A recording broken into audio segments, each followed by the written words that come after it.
Did it ever occur to you that poverty is actually spiritual warfare? Here's how to win the war. As Christian entrepreneurs, we are engaged in a spiritual battle that extends beyond the pursuit of worldly success. Poverty, both financial and spiritual, can be seen as a manifestation of this warfare. In 1 Thessalonians chapter 4, the Apostle Paul provides valuable insights on how we can overcome the bondage of poverty and walk in the victory that God intends for us. Let me just read that passage, and then I'll break it down into some usable, tactical things you can do to fight the war on poverty. Paul writes, "But concerning brotherly love, you have no need that I should write to you, for you yourselves are taught by God to love one another. And indeed you do so toward all the brethren who are in all of Macedonia. But I urge you, brethren, that you increase more and more, that you also aspire to lead quiet lives, to mind your own business, and to work with your own hands, as we commanded you, so that you may walk properly toward those who are outside, and that you may lack nothing." That's 1 Thessalonians chapter 4, starting with verse 9.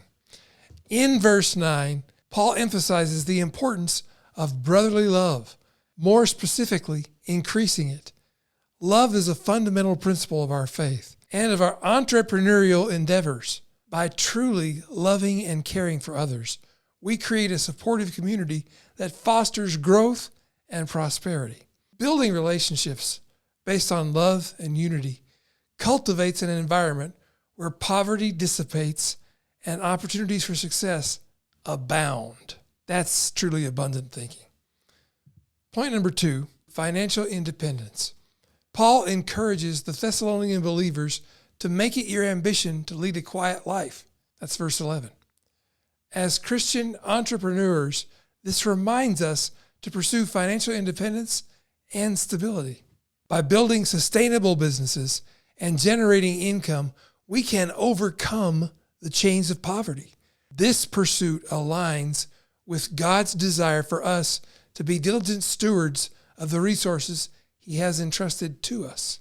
Point 3, live with integrity and win trust. Verse 12 highlights the importance of living a respectable and honorable life. Quote, "so that you may win the respect of outsiders," end quote. As Christian entrepreneurs, our reputation and integrity play a significant role in building successful businesses. By conducting ourselves with honesty, transparency, and ethical practices, we gain the trust and respect of clients, partners, and colleagues. This trust establishes a strong foundation for sustainable growth, and it breaks the cycle of poverty. Point 4, diligence and kingdom impact. In these verses, there is an underlying message to work diligently and not be dependent on others. See verse 11. As Christian entrepreneurs, we are called to invest our time, talents, and resources wisely in ventures that align with God's purposes. By working diligently and aligning our efforts with God's kingdom, we can have a lasting impact on our communities and break the chains of poverty that hold others captive. Look, I know that not only Christians watch this channel or listen to this podcast, and I respect your right to believe as you wish.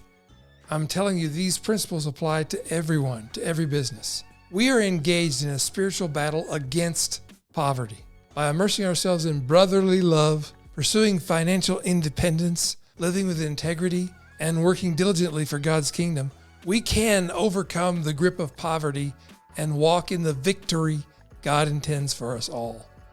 Let us remember the words of 1 Thessalonians 4 as we navigate the coming tumultuous year and our entrepreneurial journeys, knowing that poverty is indeed spiritual warfare for which we have the tools to triumph. Comments? Questions? Put them below wherever you're watching or listening to this content.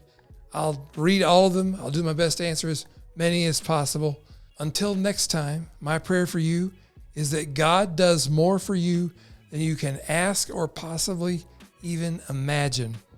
that you live long and that you prosper with purpose.